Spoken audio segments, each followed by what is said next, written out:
To już ostatni dzień targów w Essen. Niestety wszystko co dobre kiedyś się kończy. Targi w Essen też, ale jest dobra wiadomość, za rok też będą. Za rok na pewno też tutaj wrócimy, bo to miejsce jest po prostu absolutnie magiczne.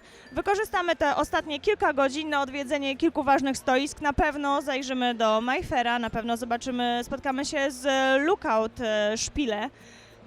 Chodźcie z nami.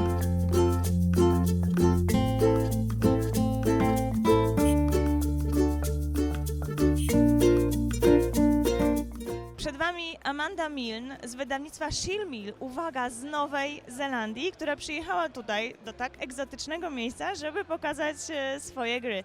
Hi Amanda. Hello, how are you? Thank you, fine. You have a few very interesting games. Yeah, I think so. I think they're a little bit different to most games. Can you tell us a few words about it? Okay, so we have Manifest, which is set in the 1920s, and it's a game of pick up and deliver cargo, but it's got the added complexity of pirates and attacking other people's ships to steal their goods. It is a family game. It's a family game, yeah, for age 10 to 12 upwards, yeah. And this one, Komodo. Komodo is a tile placement game, a little bit like Carcassonne, but you have a lot more flexibility and you can place 3 tiles on your turn. You're building terrains to house Australasian animals. They're endangered because of an asteroid attack, and so you need to try and make new terrain for them. There's also some player interaction in this game because the animals are not always safe. You can sometimes remove them and put your own animals in there and steal other people's territory or animals as you play. But it's a family game for age 8 upwards. Oh, okay. And the last one, Kenakalan. It's an Indonesian word and it means mischief. And the game has got a lot of mischievous monkeys in it. And we photographed all of the monkeys in the monkey forest in Ubud in Bali. Are board games popular in New Zealand? It's a growing hobby. The games meetings are getting bigger and bigger. The one I go to on Wednesday night, we have to make more and more space. Sometimes 30, 40 people turning up at one time. We started small and it's growing, and lots more people are coming to events and more people are buying games.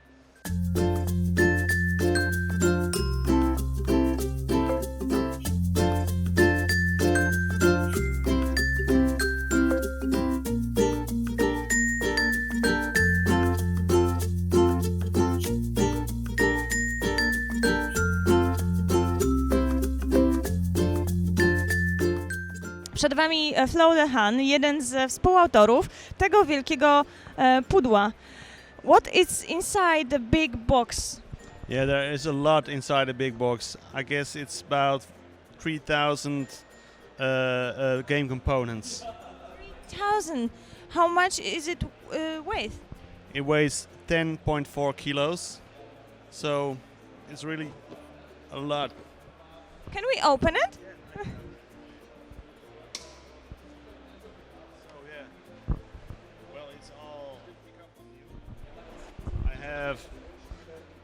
I have the rule book, of course. We have a certificate. We have here the census and archaeological succession table. But as you can see, this one has already been opened before. So yeah, we have about 800 civilization advances. These are the technologies that players can purchase during the game. Can you describe us how the mechanics look like? Yeah, well, the game takes 12 hours to play. 12 hours? 12 hours, yeah. So yeah, 12 hours. You can play it with 5 to 18 players. So the map board actually is 2 meters wide. Sorry, how many players? 18 players. Yeah, that's a lot. It's madness. Maybe you missed it, but it's mega civilization. Yeah. So yeah, well, the map board is 2 meters wide, so you can fit 18 people around the table. And what you do is you have a civilization 8000 BC, and you have to develop your civilization better than your neighbors. And you have to develop these technologies like monotheism, we have fundamentalism, we have trade routes, we have enlightenment, mathematics, stuff like that.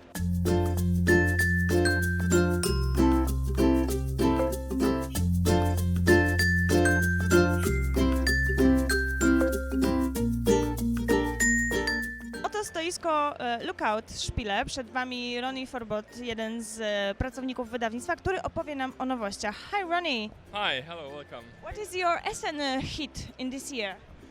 Our new releases are Grand Austria Tale and Hengist, and we are going to introduce this right now. I would propose to start with Grand Austria Tale, as this is our new big game. It is a new hard Euro game. Yeah, it's a hard Euro game. Yeah, it's for all players to play more games than the usual ones. And the playing time is around about 90 minutes to 2 hours, always depending on the number of players we have. And maybe just some words what the game actually is about. So, as the name already suggests, Grand Austria Hotel, we are the owner of a hotel in the beginning of the 20th century in Austria, in the time of the Austrian Emperor. And we have to, first of all, somehow get guests or potential guests. That means we draw them, and first of all we put them into our coffee house, which is also attached to our hotel. And all guests, of course, they have requirements and they have orders we have to fulfill. And once a guest needs or order is completed, they will move into our hotel and keep there for the rest of the game. And this is also the main income for victory points. Satisfying guests' orders and have occupied rooms. There are, however, many side actions you can do. In particular, we have these Emperor scoring. That means all guests bring you any kind of bonus you get, and also Emperor victory points. And 3 times during the game we have this Emperor scoring, which gives you either a bonus or a penalty if you do not satisfy, or if the Emperor is not happy about your business, what you're doing there. Sounds really hard. I'm actually a big fan of Uwe Rosenberg, and you have Uwe Rosenberg new game. Yeah, we have also Hengist available, which is a pure 2-player game. It's, from my point of view, it's a card game where we are Vikings and we try to get resources, or actually treasures we try to get, which are 1-by-1 victory points. The game is much simpler than Something like Patchwork. I would say it's from a difficulty point of view, it's like Patchwork. The game time is almost the same. It's 30 to 40 minutes, or it's depending on the players.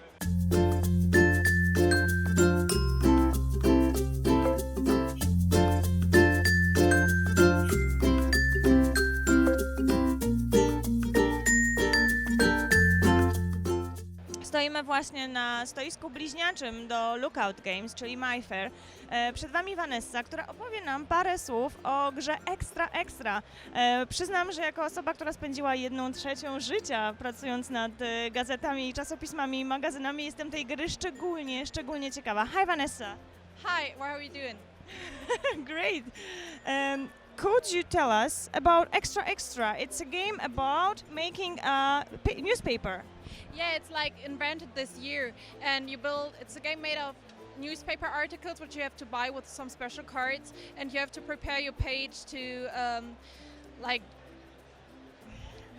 restore it and make it interesting for the people reading the newspaper article. And you buy different themes, and you can buy advertising and photos, whatever you want to have.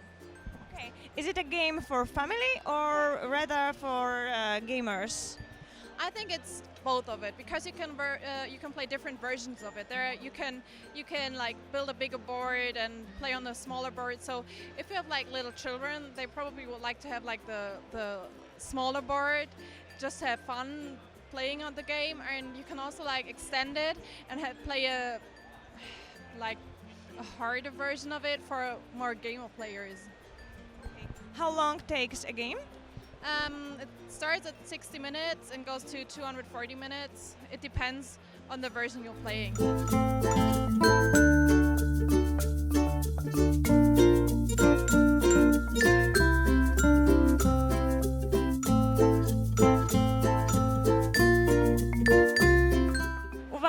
niespodzianka. Zaledwie 2 tygodnie temu na Pixel Heaven rozmawialiśmy z Marcinem Ropką, ale Marcin Ropka wtedy był w zupełnie innej koszulce i w zupełnie innym miejscu. Tak jest, 2 tygodnie temu jeszcze byłem z Treflem Kraków.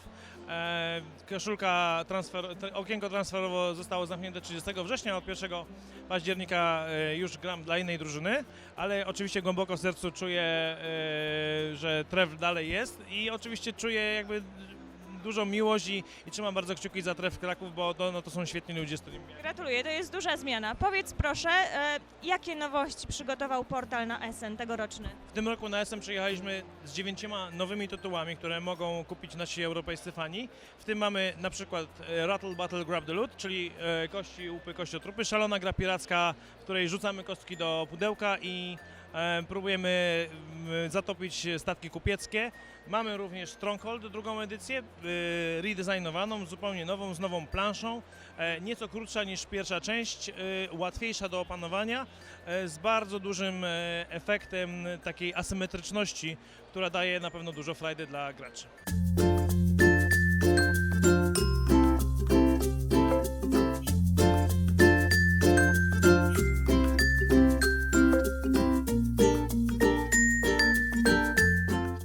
Na stoisku wydawnictwa PD-Verlag przed Wami Gerdts, autor takich gier jak Concordia, jednej z tych gier, które na naszych stołach w ubiegłym roku gościły wyjątkowo często. Jest to jedna z moich ulubionych gier. Hi! Dzień dobry. Dzień dobry. You have expansion for one of my favorite game, Concordia. Yes, Concordia has now got another expansion. Last year it was the Britannia expansion where you had 2 maps. Now you got 2 maps from Hispania and the Byzantium region, but that is not all. We have got a big box where there's also sword inside, so wooden components for sword. A new commodity, which is a wildcard commodity. You can use sword instead of anything else. There are also sword cities where sword is produced, and you start with 1 sword in your storehouse so that you have a more dynamic start with it. So you have more possibilities with this new commodity, and this new commodity also gave the name to the salsa expansion because salsa is Latin for salted. It's also something which you do dip on things when you want to spice up the party, and so the name is okay because it spices up the game. Yeah. There's one more thing which is in the works. In the box inside, there are 27 individual cards, forum cards. And these cards give you capabilities. For example, you can trade 3 types of goods instead of only. Change a lot. Yes. Or you can move further with your colonists. Or you can build houses for cheaper. Or you can use foreign colonists for your things. Or you have 4 more spaces on your storehouses. Things like that as a permanent capability of you, so that players start with different capabilities competing with each other. And you get even more of those forum cards, each of them individual, if you play the Tribune. Before, the Tribune was a bit boring. It just was to return your cards and collect a bit of money, that was it. Now, each time you play the Tribune, you can choose from the forum cards. And the more cards you return to your hand, the wider is your choice. So, you work on the new game. Yes. You can see it around the corner. It's a steamship company. It's an investment game where players invest in 5 different steamship companies, Cunard, Hapag, Norddeutsche Lloyd, things like that, at the end of the 19th century. When the steamships came, replaced the clippers, the sailing vessels, and this is a very interesting era in history when the steamships arrived. There are hundreds of games about trains, steamers, steam trains, but there are not so many games about steamships. So this is something else to consider. It's an investment game. You hold shares, you're a stockholder.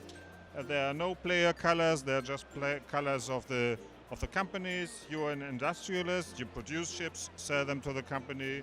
You produce coal, sell it to the company so that the company can thrive. And so you steer the things from the background. I think it's very promising.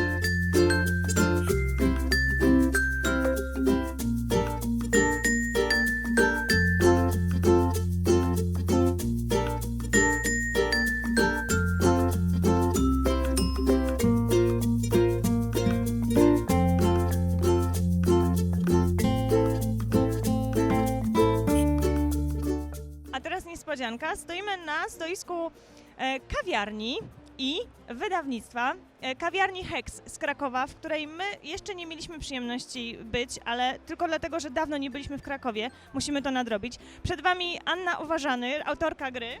Cześć, witam wszystkich. I Maciej Reputakowski z Hexa krakowskiego. Cześć, witamy. Opowiedzcie proszę o kawiarni, bo wiem, że ona się rozrasta. Teraz nie będzie nie tylko Kraków, ale i coś więcej. Tak, kawiarnia Hex jest w Krakowie już od 1,5 roku, ale Wojtek, który jest szefem, i z Agnieszką, która jest jego wspólniczką, którzy są właścicielami tego lokalu, zawsze marzyli o tym, żeby to było większe, więc teraz już od dawna mamy gotowy lokal we Wrocławiu i no nie możemy się doczekać, żeby go otworzyć. Aniu, tutaj w Essen gra jest prezentowana, jej jeszcze nie ma w sprzedaży, ale widzę, że jest ogromne zainteresowanie. No zdecydowanie, każdy kto podchodzi, jak już tylko usłyszy całą historię gry, no to z chęcią zagra, zwłaszcza, że to jest 15-20 minut i można jedną partię właściwie w tym czasie skończyć. Więc opowiedz nam trochę o grze samej. Historia jest taka, jesteśmy krasnoludami, trafiliśmy do jaskini smoka, okradliśmy go, ale smok niespodziewanie wrócił i jeśli znajdzie przy nas jakąkolwiek monetę z jego skarbu, to nas po prostu spali na popiół. Więc staramy się pozbyć tego złota, ale jesteśmy krasnoludami, nie możemy go tak po prostu wyrzucić, więc staramy się podrzucić go innym graczom. I to jest cała historia gry, tak? Okej, brzmi rzeczywiście jak bardzo dobra zabawa. Kiedy premiera? Według planów startujemy na następny miesiąc na Kickstarterze. Są już dogrywane wszystkie formalności, jeśli chodzi o dystrybucję na świecie. Oczywiście też będzie polska wersja Krasnoludy w opałach, Draws in Trouble po angielsku, także... Super, trzymam kciuki. Wiem, że projekt zostanie zrealizowany, bo gra wygląda naprawdę po prostu bardzo, bardzo dobrze.